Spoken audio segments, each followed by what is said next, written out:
Every marriage has a price to pay.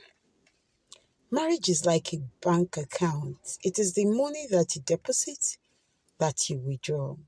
If you don't deposit love, you don't deposit peace, you don't deposit care into your marriage will permanently remain unavailable to dispense joy.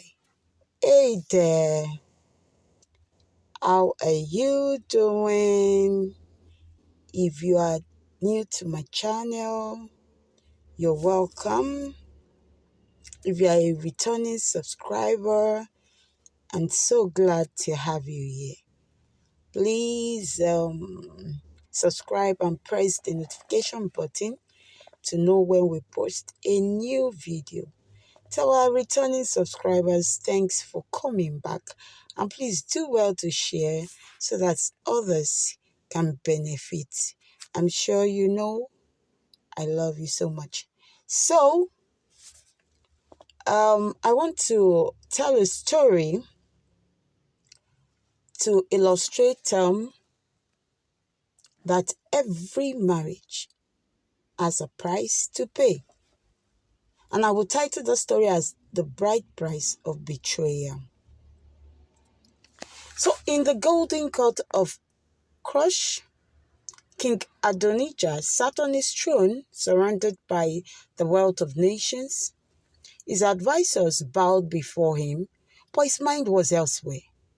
I have conquered kingdoms, built cities, and filled these halls with treasures, he said aloud, his voice echoing.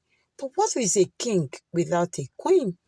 I need a woman who will make me stronger, someone unmatched in beauty and wisdom.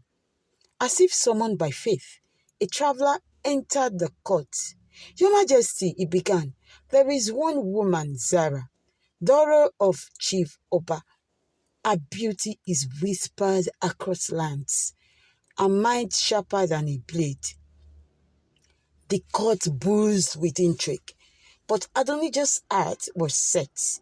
Send emissaries with gifts. She shall be my queen.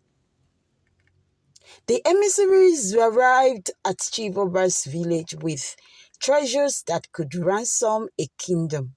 Yet the chief, a grizzled man with piercing eyes, sat unimpressed. King Adonijah desires Zara. Then he must prove he is worthy, Oba declared. I do not sell my daughters for gold. If he wants her, he must retrieve the seal of unity, the sacred artifact of our ancestors, stolen by the warriors of Kadesh.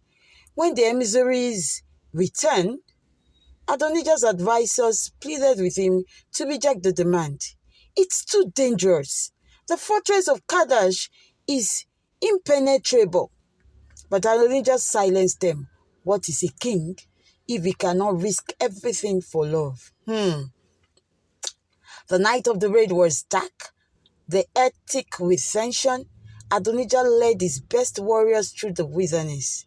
Their footsteps moved by the damp earth. In the distance, the fortress of Kadesh loomed, a mountain of stone, guarded by hundreds of soldiers. Victory will be ours, Adonijah whispers, gripping his sword. A fierce battle erupted. Arrows rained down, swords clashed, and the cries of warriors filled the air.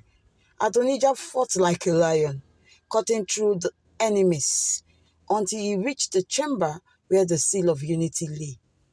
As he lifted the sacred artifact, the ground shook. He had done it, but at great cost. Many of his men lay dead, and Adonijah himself bore deep wounds. Adonijah returned triumphant, presenting the seal of unity to Chief Oba. The old man finally smiled. You are truly worthy, King Adonijah. The wedding was a spectacle. Drums thundered, dancers moved like the wind, and the air was thick with the scent of incense. Zara, adored in gold and jewels, walked towards Adonijah, a beauty enough to stop a man's heart.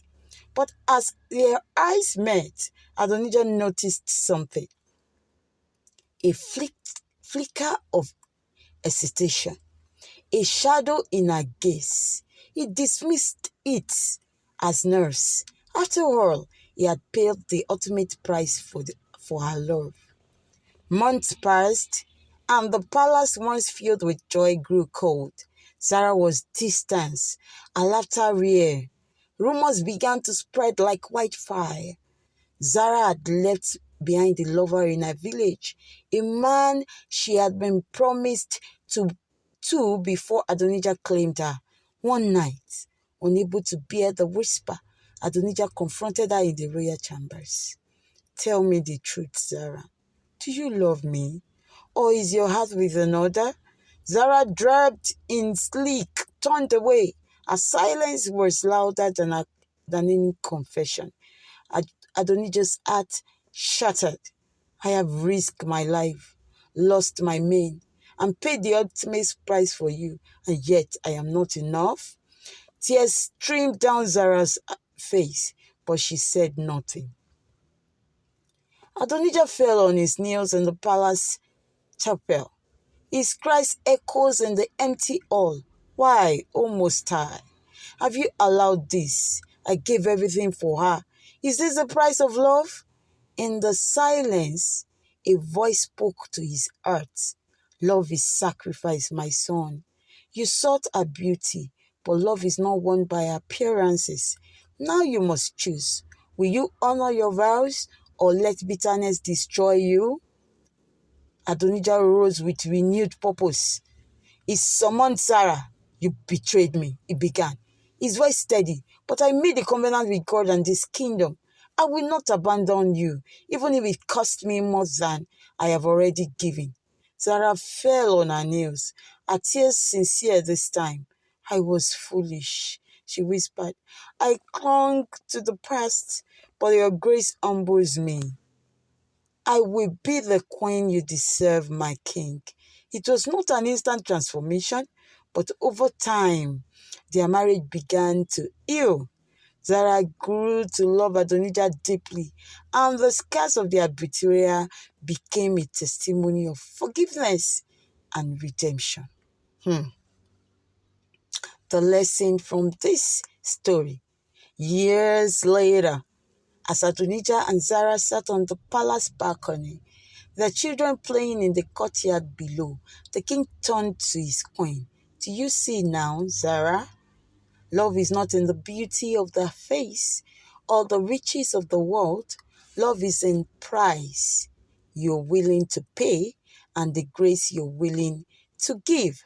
She nodded, tears in her eyes, and every price is worth it when love endures.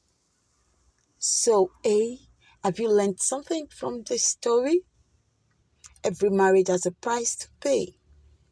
You make sacrifices, you make commitments, you let go of some things, you have to imbibe some things just for it to work. Once you make a vow on that altar, it is mandatory for you to fulfill the vow. The Bible says, "Let your yes be yes and your no, no." So I've come to the end of today's video. Please like and share, subscribe to my channel, so that when I post the next interesting video, you will be notified. Till I come your way next time, take good care of yourself and bye for now.